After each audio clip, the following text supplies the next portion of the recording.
On est au congrès de l'UMS pendant que Abba est au meeting de Kamto.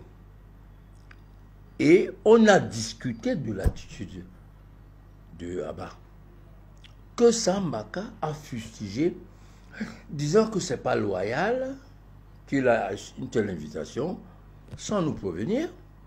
C'est d'abord le dernier venu du groupe, et aller y faire des déclarations partisanes, ayant pratiquement choisi son candidat, ce qui est antinomique avec la démarche du groupe de Douala, qui n'a pas fini son travail, qui est dans une démarche de rassemblement, donc qui est décrédibilisé à partir du moment où l'un de ses membres choisit a priori déjà son candidat.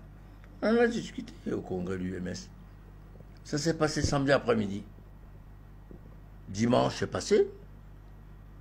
Et c'est lundi que je l'appelle, je lui dis que je vais lui envoyer une proposition de communiqué auto-excluant Abba. Effectivement, j'ai envoyé la proposition avec les deux noms, pour le groupe Douala, Sambaka et Kanani.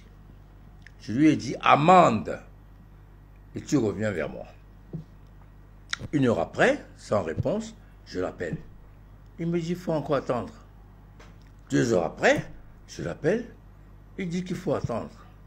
À la au troisième appel, je lui demande s'il y a un problème. Veux-tu que j'enlève ton nom? Il dit oui. J'enlève son nom et il est le premier qui reçoit ce communiqué avant qu'il ne soit diffusé.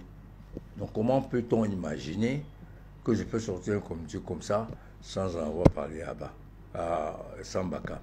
Sauf qu'en ce qui le concerne, lui, c'est les réseaux sociaux qui m'envoient son compte communiqué. Voilà le déroulé des faits.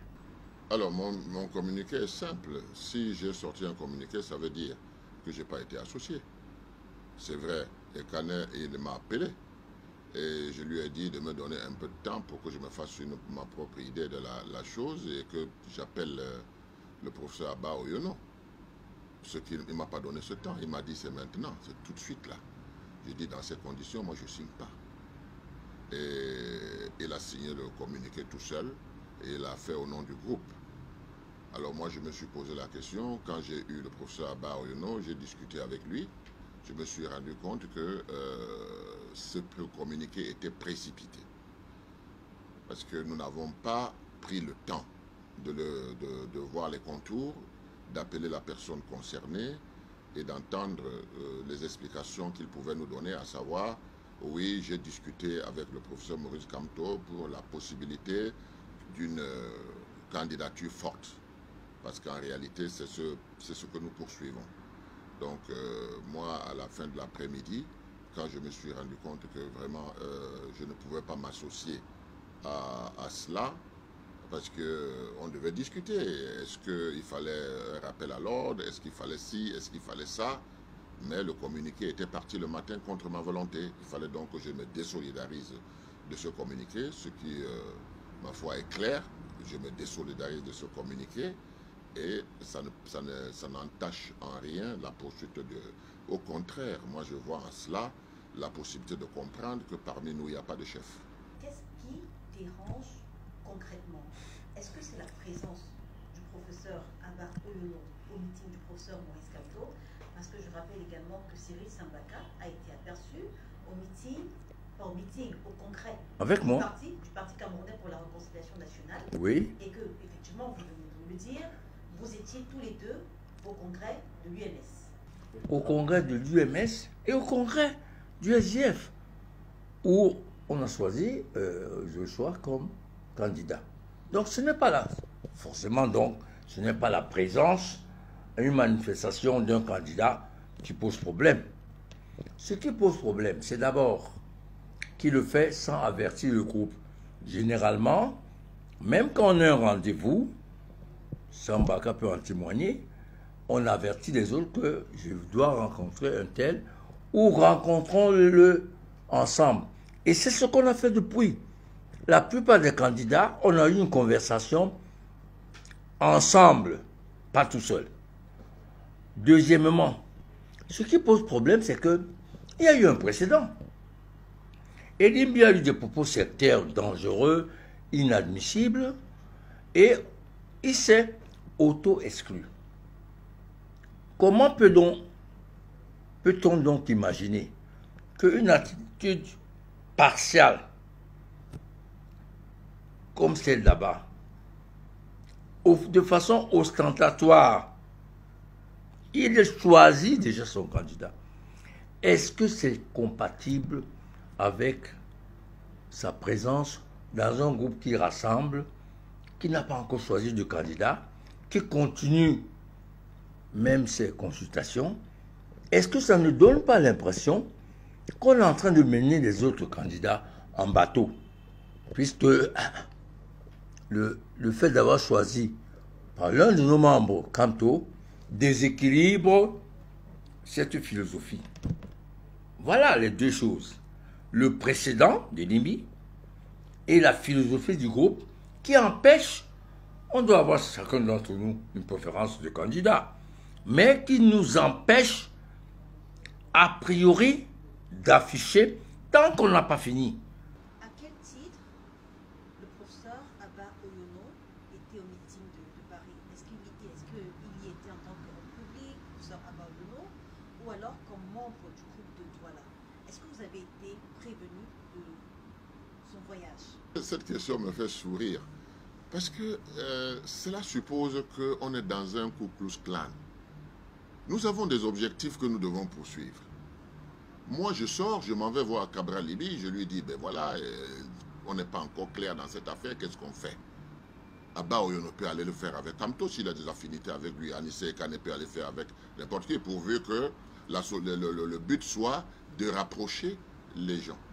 Alors, quand vous me posez la question de savoir si il était là pour le groupe de...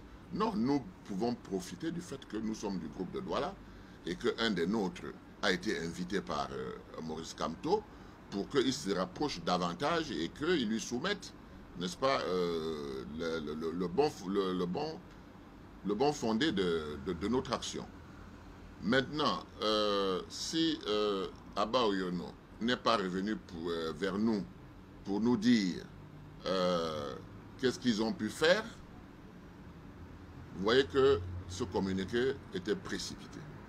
Je dis était précipité, parce que si on continue à travailler comme ça, notre objectif qu'on poursuit, on va passer à côté. Il y a beaucoup de gens qui viennent pour le groupe de Douala. Vous dites que le communiqué était précipité. Est-ce qu'il y a un moyen que vous fassiez un rétropédalage aujourd'hui pour réintégrer le professeur Abba Oyono? Alors si je le dis, ça veut dire que je suis un dictateur. Parce que moi, je ne peux pas prendre des décisions seul quand on est en groupe. Quand on est en groupe, je ne prends pas des décisions seul. On va sur la base des arguments. Et puis on s'entend. C'est nous-mêmes qui devons prouver d'abord le premier consensus avant qu'on ne demande aux leaders qui sont candidats d'avoir un consensus entre eux. Donc c'est un dialogue qu'il faut engager. Alors, est-ce que vous avez échangé avec le professeur Abba Oyono depuis sa présence au meeting de Paris? Et est-ce que vous avez échangé avec M. Sambaka depuis son contre-communiqué? Moi, je n'ai pas eu Abba. C'est lui qui devait s'expliquer. C'est lui qui devait nous expliquer pourquoi il a fait cette démarche. Bon, ça m'a dit qu'il a eu au téléphone. C'est quand même embêtant que ça reste seulement entre Sam et lui, cette conversation ou ces explications. Et c'est lui qui a traduit les explications d'Abba, disant qu'il est le mieux passé pour parler à Kamto. Ça m'étonnerait beaucoup. Et Pourquoi ça vous étonnerait? Pourquoi? Parce que, tel que moi je l'ai connu, ce qu'il disait du professeur Kamto n'était pas très reluisant avant. Et deuxièmement, je peux imaginer que ce qui se dit entre lui et Kamto, c'est du domaine privé, mais ce qu'il dit sur le plan public intéresse les Camerounais et spécialement le groupe du Douala. Quant à Sambaka, dans mes différentes interviews, je dis que c'est une crise. Le groupe que vous portez est encore crédible au regard de cette crise? Évidemment, nous partageons les mêmes aspirations, mais il ne faut pas que l'un parle au nom du groupe sans qu'il n'ait l'avis de l'autre, sans qu'on ne soit d'accord. J'ai demandé de surseoir pour que j'aie mon avis. Il ne m'a pas donné l'opportunité d'avoir mon avis. Je ne lui donne pas l'opportunité de signer à mon nom. Voilà, c'est tout. Et puis demain, quand on signera parce qu'on s'est entendu. Vous ne pensez pas qu'une crise comme celle-là peut apporter du bonheur demain? Elle apportera forcément du bonheur parce qu'on va éviter ce genre de choses. Les crises font partie du fonctionnement normal d'une association de personnes différentes. Mbaka et moi, on est dans des partis différents. On a politiquement des positions similaires, mais idéologiquement, ce n'est pas le cas. Donc forcément, la friction de ces différences peut donner des crises. Le problème, c'est comme la vie. La vie est faite d'obstacles, de crises, de résolution de crises, de façon permanente, de façon récurrente. Mais c'est ça la vie. C'est aussi la vie d'un regroupement comme le groupe du Douala, qui doit gérer ces crises, les obstacles. Et les crises font partie des obstacles que peuvent rencontrer ce genre de démarche.